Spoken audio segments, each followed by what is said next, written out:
Okay, so I know that the Japan stuff has been really, really lengthy, but that's just how history is. And now we have to learn about the US one. And I promise I will do it as fast as possible.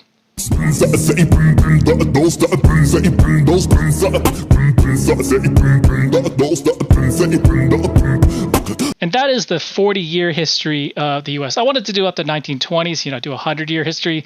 But honestly, that is a really, really long, lengthy story to tell. And I'm just going to move into what I see the Fed potentially doing, what potential cause and effects, and kind of what the formula I surmised from seeing just the differences between the countries, but the similarities in the processes of what happens and the actions and results of. Now, all this talk about crisis and like doom and gloom and stuff like that, did you know that there's something you can do today to kind of combat all this and solve a lot of the world's problems?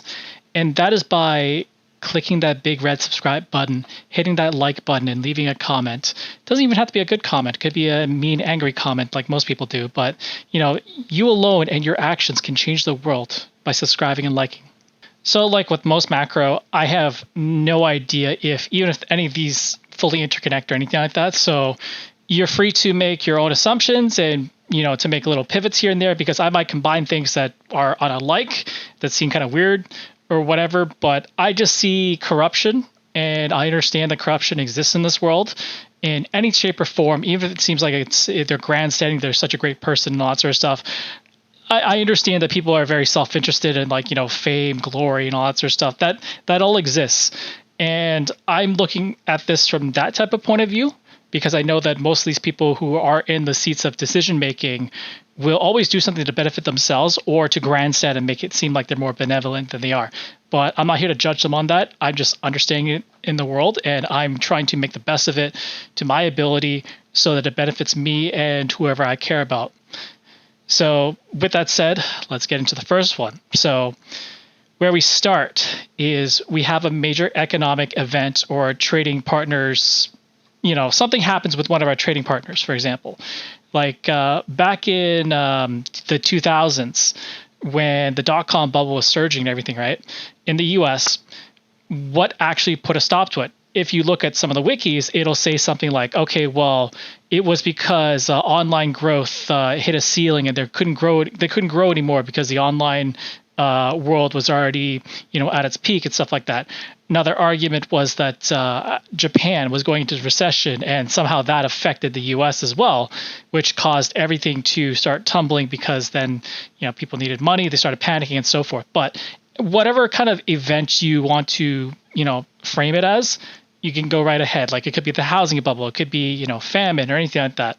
So major economic event happens. The people, first thing they do is they start panic spending on safety and supplies, sometimes frivolous stuff like the toilet paper thing we saw last year. This causes the prices of things to go up because they are buying up the entire supply for themselves. Typically what I see corporations do is that they start cutting spending. They restrict banks. I melded corporations with banks, but banks start restricting lending and or making lending even more difficult to acquire, and they start saving. The Fed, which includes the government, not just the Federal Reserve or the central banks and stuff like that, they cut their interest rates in response. And the reason why they do that is because they want to encourage spending, not saving at that time, because nobody's generating any economic activity at the time. So by lowering this, they're hoping that people start taking loans and stuff and start, causing money to go through the system, stuff like that, right? Now, what happens is typically the Fed will also come in, and I didn't write this in, but the Fed will also come in and also administer to certain stimulus or issue credit to certain industries. That's also kind of what I mean by when they cut rates in response as well. But let's say the event or crisis gets worse and it gets accelerated. Well, then people, they also decrease their spending because now everything that they had to buy for emergency supplies spikes up even higher in price. And this is causing possible shortages, and it's just utter chaos. But, obviously, if you guys have been part of TSG's channel or MartiniRita's channel and stuff like that, you'll know that links down below, by the way, you'll know that we always emphasize like being prepared for this stuff, because we see this stuff months, even several months in advance. Like, I saw COVID be an issue in possible lockdowns by November, but I didn't even know. I wasn't even the first one to know that. The bond market knew, the futures market knew, the options market knew, all those markets knew, but it wasn't really prevalent because we didn't see the articles talking about, that thing hitting our shores until a little bit later. But, that's besides the point. Corporations at this time, they will take this federal money that gets injected towards them, and they'll start using this capital to start doing stock buybacks and dividends and stuff like that, just to keep their tax rate low and to pay the least amount of taxes as possible, which, again, like, these are the banks and corporations and stuff like that. Whatever, regardless of your opinion and stuff like that, your grievance about them not paying their fair share doesn't lie with the corporations. It lies with the federal level, because these are the people that enable that, right? These corporations aren't making the law. The government is. So the government, in this case, when the crisis gets worse, other than giving open credit for corporations and stuff like that, sometimes they do a direct injection to the people as well through stimulus. All these names are somewhat, in my opinion, interchangeable. QE, stimulus, credit loans, blah, all that sort of stuff. It seems like it's basically them just throwing money or giving you the ability to access money. That's all it is. That's all I'm boiling it down to. So I wrote it down as starts issuing credit or capital injections and stuff. And what happens is that the Fed intervention via capital seems working, because they're just basically saying, well, we'll spend our way through this and try to support the system, support everybody, right? Which, it sometimes works, but it seems like, we're coming back, that we're getting some sort of inflation and some things are normalizing after this crisis happens. Like, it could be an oil crisis, could be a drought, could be, a certain thing that shuts down the world and stuff like that. It looks like we're getting back on track for inflation, because at this point, the Fed does not give a shit about, curving inflation or keeping it at 2%. They just want some type of inflation, and they will curve the high amount of inflation by, surprise, surprise, increasing interest rates, which is their ultimate goal. Now, after it seems like we're having some type of inflation, the Fed has a nasty habit of essentially doing it to, they basically do a lot of capital injection, but it seems like we're recovering only because they're being backstopped by the Fed. And what happens is when the Fed starts tapering or stops the QE or stops issuance and all that sort of stuff, and they prep to raise interest rates, this causes a further worsening of the situation, because, like I said here, so Fed does this prematurely or doesn't understand they were propping everything up, and then losses capitulate. We get even worse, and then the Fed panics and cuts the rates again and starts injecting capital again by printing more money and putting it more into the economy. So obviously, at this point, it's not enough, so they spend more and they start giving out deals and breaks to the corporations. I've sort of table-lined the people now, because at all the ends of it, from what I've seen, the people has always just shouldered the loss from the Fed's erroneous spending and stuff. So, when the Fed does this, it's not enough, so they have to spend more and they cut more, and they start breaking deals for corporations like shipping contracts, energy contracts, agricultural contracts out the wazoo. So corporations at this time will start saving, and they'll start paying out the excess capital that they get free from the government to their shareholders, either through dividends, either through stock buybacks, etc., all the same type of shenanigans and stuff, right? Sometimes bonuses to the CEOs as well.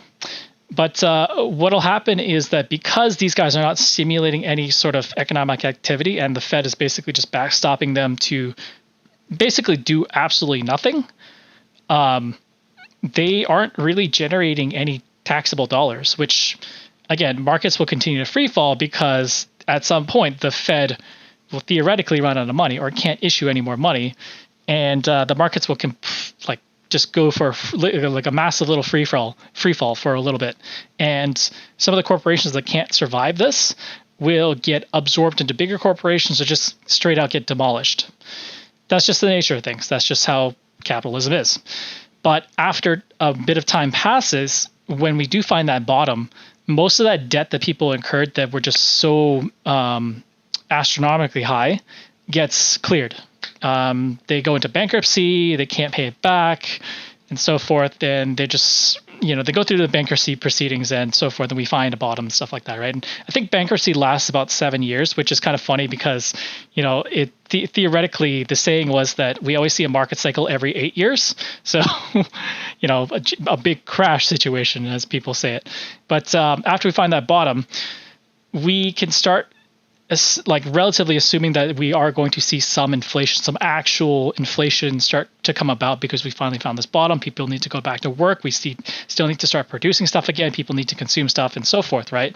And we will return to this type of blissful situation until the next major economic event or trading partner, whatever issues occur.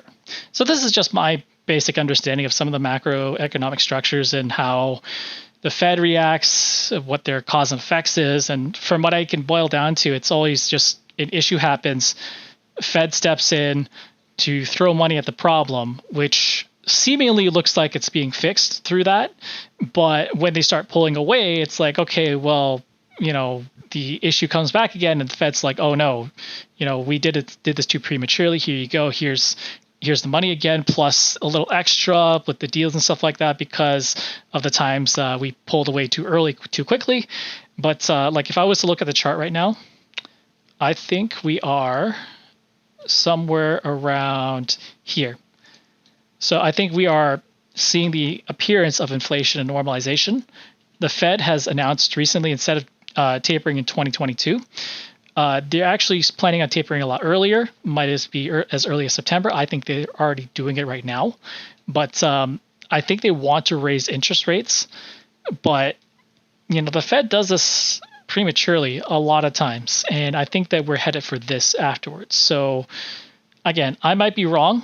Like I said, I'm not a macro person. Like I keep emphasizing I'm not a macro person. If you are and you don't drive for Uber or Lyft, feel free to leave a comment down below. I don't know. This is just a theoretical situation. There's a lot of different routes that they could take. There's a lot of different things that they can pivot to, but it seems to be boiled down to they want to raise interest rates.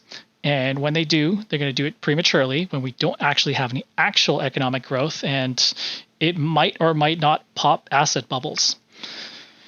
Yeah, I don't know, but let me know what you think down below. Leave a comment, subscribe, leave a like, and just remember, just because you're a day trader doesn't mean you have to trade every single day.